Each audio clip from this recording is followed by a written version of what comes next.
our U.S. representative. Let's get it right. Our U.S. representative, and that is Franklin Garcia. So he's going to be the first one to sort of come up and sort of give us an update on some of the things that he's been doing nationally, and then after him, we'll keep it moving. Come on.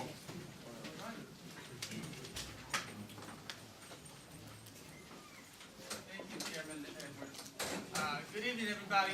How you doing?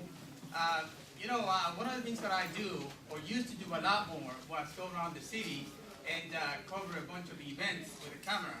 And one thing I miss doing is going to Ward 8 and listening to Marion Barry say, "Good evening, Ward 8. Good evening, Ward 8. That's how he always started his meetings.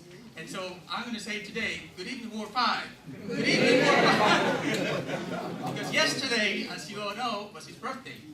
So happy birthday to our beloved Mayor for Life. So this also reminds me a little bit. I came about 3 weeks ago. I went to Iowa, and we had such a great time in Iowa. So that you know, we had over 13 counties in Iowa present resolutions for DC statehood at their various caucuses. And of those, 8 actually had resolutions issued on behalf of DC statehood. And so that means that they're going to pick that up at the state level. Because like our city, we divide our city in 2 quadrants, in two districts for the delegate selection process. What they do in Iowa is that because the size of the state is a lot larger, they divide it in 4 parts. And we happen to have gotten a resolution passed in each one of those quadrants. So that means it'll be picked up at the state level. And we could possibly end up having Iowa have the statehood for the District of Columbia in their state platform, which is very, very impressive. But that leads me to letting you know that we're working very hard to get DC the right it deserves, the representation it deserves. We have seen an incredible momentum picked up in our city. A lot of people have come on board. This is the one time where basically everybody is singing the same tune, statehood. You know, even organizations like DC Vote, that was set up basically to advocate for the vote, to get our delegate to vote in Congress, it's also speaking statehood. So we're very excited about that. So that deserves a round of applause. Yes. So yes, for statehood. So one of the things I do is I think in this stage of my tenure, what I try to do is bring more visibility about our plight. And so to that end, I started a TV show called DC Statehood Today that airs in DC TV about twice a week. And what I do there is I basically interview people about statehood, and I bring all kinds of issues. I let people know what's up in terms of news. Currently we have 2 statehood bills, one in the House and one in the Senate. The statehood bill has 130 co-sponsors. The statehood bill has 19 co-sponsors. All of them Democrats. But we have a strategy to reach to Republicans at some point. And so what we're going to do is, Puerto Rico has a statehood bill currently also, and they have some Republicans on board. I think there are about 12 Republicans currently supporting that statehood bill. What we're going to do is, once we're almost at the end of exhausting visiting all the Democrats, we're now going to go ahead and start visiting some of the Republicans, because this is statehood for the District of Columbia and the rights of people has nothing to do with partisan. This is nothing to do. That's why we're visiting the Organization of American States and ask that they deem the situation that happens in our nation's capital a human rights violation, because this is really not a partisan issue. But anyways, going back to the strategy, what we're going to do is we're going to go ahead and visit those Republicans that have already signed up for the Puerto Rico statehood bill, and hopefully they'll be a bit more sympathetic to our cause, and we think they will.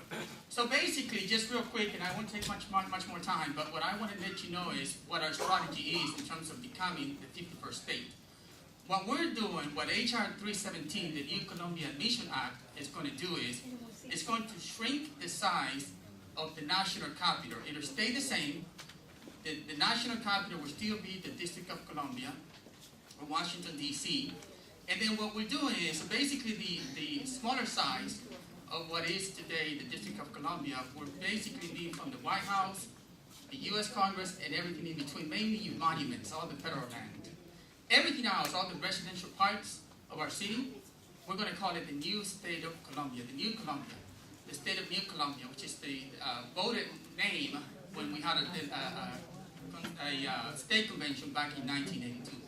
And so that's our approach. And we don't believe that you need to amend the Constitution to get the state of New Columbia to become the 51st state, because from history, back in 1846, we know that it was already done. The size of the city of the capital started being at 100 square miles, made up of two parts. A part that was donated from Virginia, that was 31 square miles, and the other portion donated by the state of Maryland was the 69 square miles that we sit on now. The 31 was given back in 1846.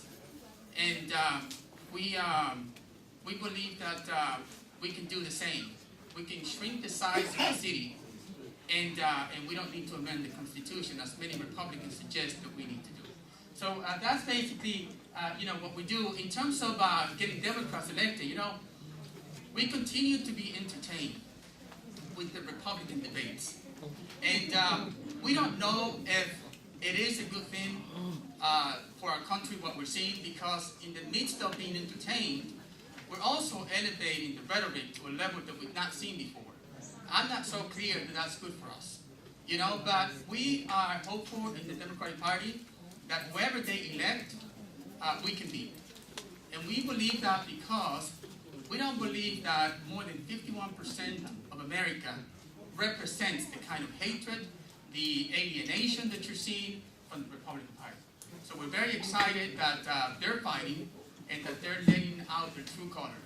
And I think that eventually, whoever our nominee is, and we're not saying who is going to be, that's yet to be determined, but we believe that whoever that will be will eventually become the President of the United States. So thank you so much, Chairman Edwards, for the opportunity. And then just lastly, I must say that because I've got some folks here working for me. So as you know, I'm on the ballot. I'm running for re-election. I believe that I need to do it just one more term at least. And so I've got my petition out there. So this is a political event. So please, if you can and you haven't signed, please sign my petition to be on the ballot. Thank you again.